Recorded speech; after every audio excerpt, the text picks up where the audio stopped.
Muy buenos días a todos y muy bienvenidos a este último capítulo de la primera temporada de Ideas sin Tiempo, el podcast de las cátedras de la Universidad Adolfo Ibáñez. Soy María José Nodón, soy la decana de la Escuela de Gobierno de la Universidad Adolfo Ibáñez y hoy día, para cerrar esta primera temporada, nos acompaña también el rector de la Universidad Adolfo Ibáñez, Francisco Covarrubias. Rector, durante esta primera temporada hemos tenido el honor de oír a nuestros estudiantes entrevistar y conversar con nuestros catedráticos acerca de los 5 autores de las cátedras: Andrés Bello, Adam Smith, Alexis de Tocqueville, Friedrich Hayek y Edmund Burke. Han sido semanas bien intensas, hartas conversaciones y bien virtuosas. Muy virtuosas, sobre todo virtuosas, diría yo, porque de verdad cuando uno hace clase, usted también ha hecho clase, es muy atractivo y muy reconfortante ver cómo nuestros alumnos son capaces de complejizar esas cosas que aprenden y entrevistar a nuestros catedráticos, sobre todo cumpliendo el rol fundamental de las cátedras, que es traer esas ideas sin tiempo, esas ideas robustas, adaptables, que son capaces de seguir diciéndonos tantas cosas.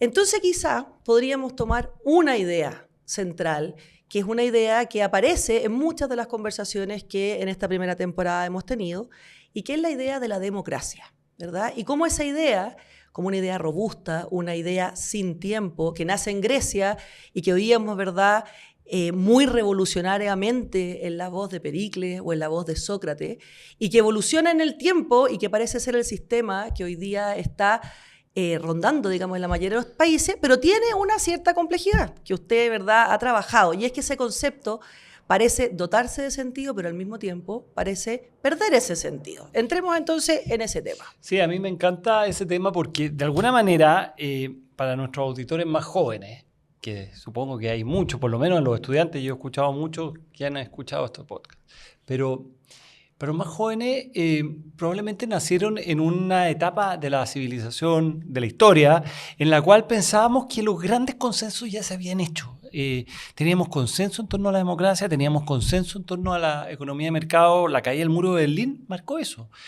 De ahí vino, ¿tú te acuerdas? Que la famosa tesis de Fukuyama, el fin de la historia, porque vivimos el fin de la historia. Ahora todos le dicen a Fukuyama, te equivocaste, no fue el fin de la historia. No, es que se equivocó parcialmente, porque vivimos un tiempo del fin de la historia en la cual daba lo mismo quien gobernara. O sea, digo, estoy extremando el argumento, pero gobernaba la izquierda, gobernaba la derecha, gobernaba Tony Blair, gobernaba Berlusconi, gobernaba Ricardo Lagos, gobernaba Aznar, y más o menos gobernaban igual. ¿Por qué? Porque había un consenso que la democracia liberal, representativa, había llegado para quedarse y la economía de mercado era el único camino posible tras el fracaso, digamos, de la planificación centralizada.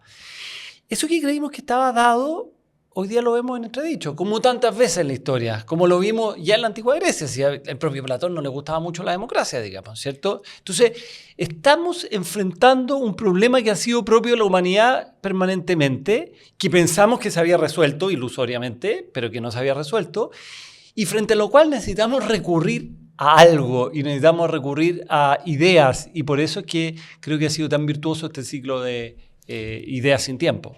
Pero hay una curiosidad que aparece, ¿verdad?, en ese concepto de democracia, porque efectivamente es verdad que la dimos por supuesta y que hoy día nos damos cuenta de que no es así.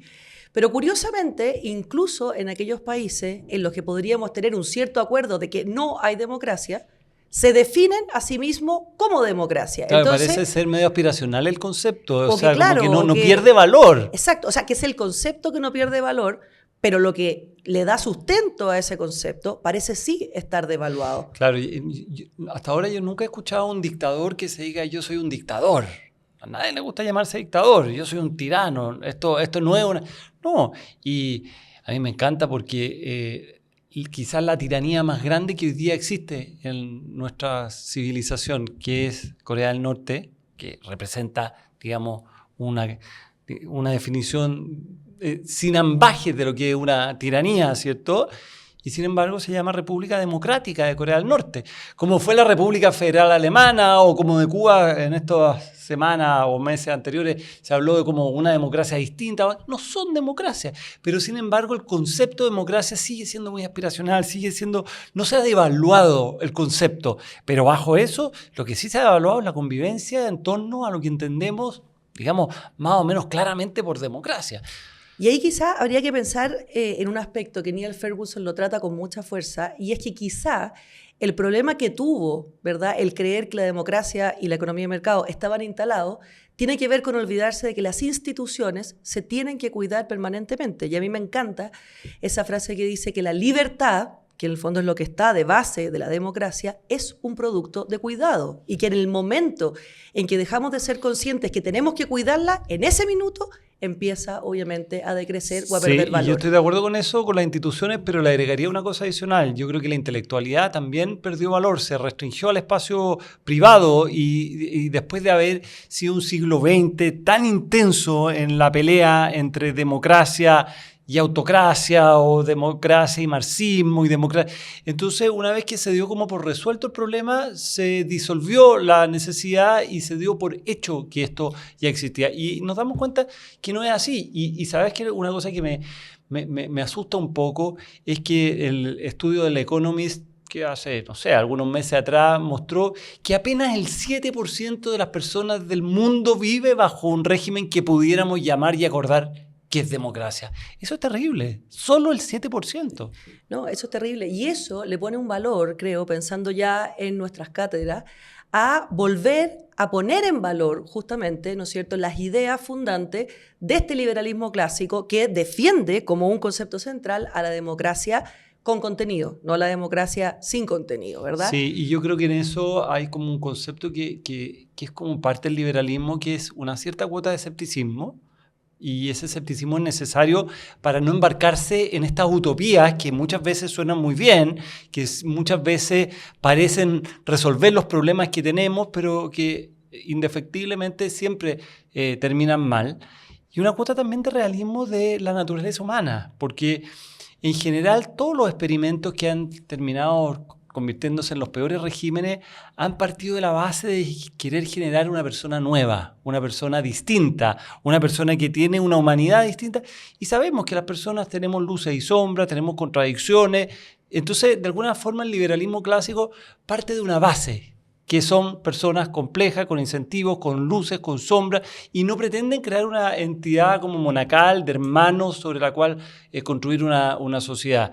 Y creo que eso también es una clave porque todos estos autores la tienen. Exacto. Todos estos autores además asumen, a mí me gusta cuando se define al ser humano como con pecado original, ¿verdad? Usando la metáfora de la naturaleza caída. Y que por lo tanto podemos, obviamente, optar por el bien, pero tenemos también, ¿no es cierto?, una tendencia a veces no actuar de esa manera tan propiamente. Y entonces el incentivo, que es la palabra que usted estaba poniendo, es algo que aparece, ¿verdad?, en estos autores. Y entonces quisiera que entráramos en un tema más específico y que tiene que ver con por qué, digamos, estas ideas del liberalismo sí serían un incentivo para una mejor democracia. O sea, ¿por qué son estas que nosotros estamos apostando, digamos, y no otras que también podrían tener una relevancia? Bueno, yo creo que nos está dado como una tabla de la ley, que son exactamente estas. Yo creo que cada uno puede hacer su propia curatoría. Nosotros hemos escogido estos 5 autores, tal vez el día de mañana podemos agregar alguno, podemos reemplazarlo, pero yo diría que no son los autores o las ideas. Son ideas muy importantes. Entonces, de alguna manera, uno podría construir una curatoría algo distinta, pero creo que vamos a llegar a nociones que son muy parecidas. Porque podría estar Hume, o podría estar, John Stuart Mill, en fin. O podría haber un autor, ¿no es cierto?, que estuviera mirando la sociedad, Hannah Arendt también, ¿verdad? Autores de esta manera. Tal cual, pero estas ideas, lo que tenemos claro es que son luminosas. Son luminosas para entender, digamos, desde la perspectiva de la democracia liberal, de la democracia representativa. Cuando nosotros tuvimos en el caso de Chile, con el estallido social, cuando quisimos sustituir de alguna manera la democracia representativa por los movimientos sociales.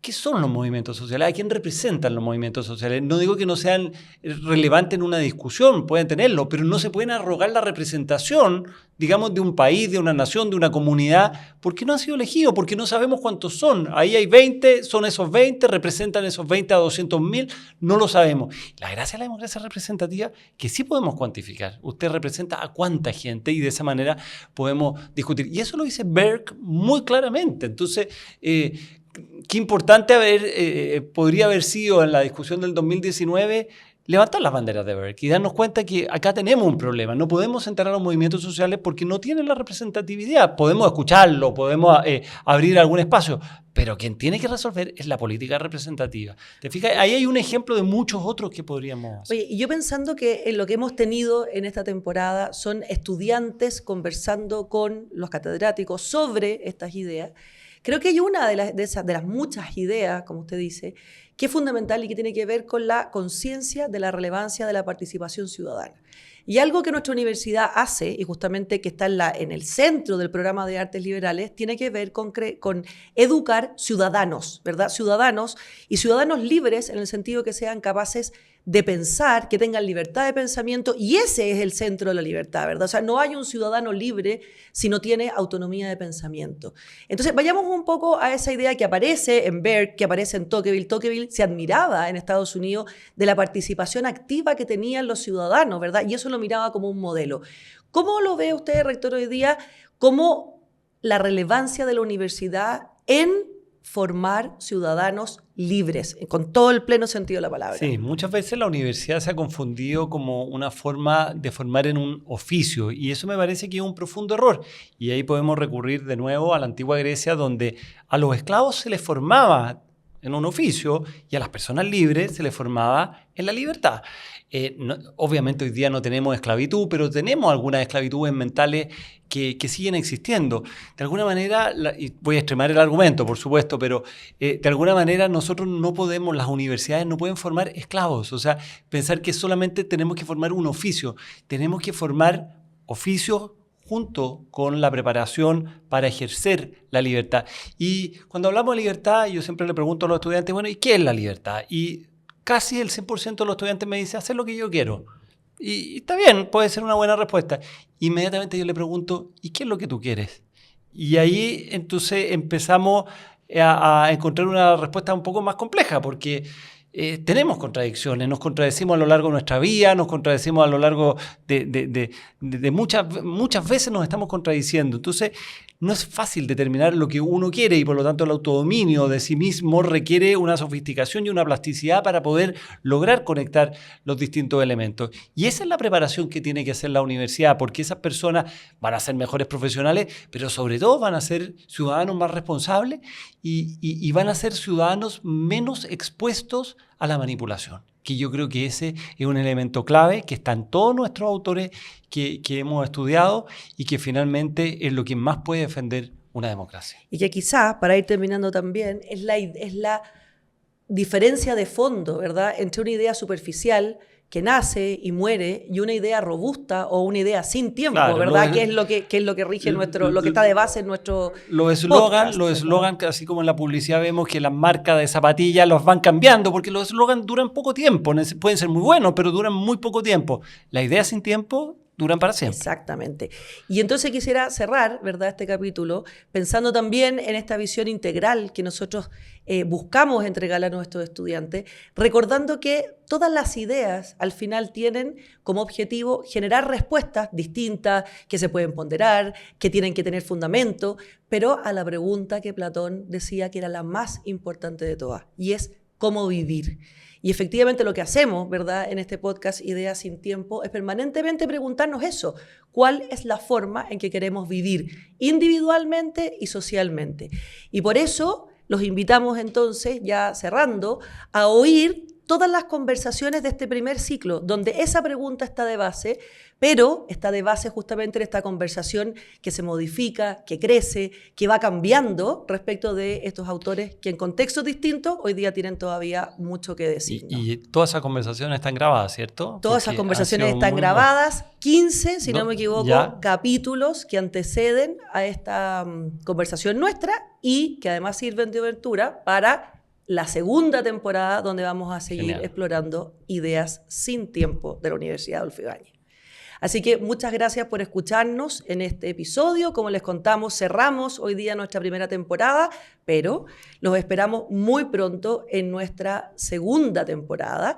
Y para más información de las cátedras, de los podcasts y de todo el contenido y todas las actividades que tenemos preparadas para la universidad, pero sobre todo para que salgan a ser protagonistas en la sociedad entera, pueden mirar www.uai.cl/cátedras. Estupendo. Ahí miraremos las que se nos han pasado o retomaremos las que ya hemos visto. Así que muchas gracias por la invitación y seguimos. Muchas gracias por acompañarnos hoy día. Chao.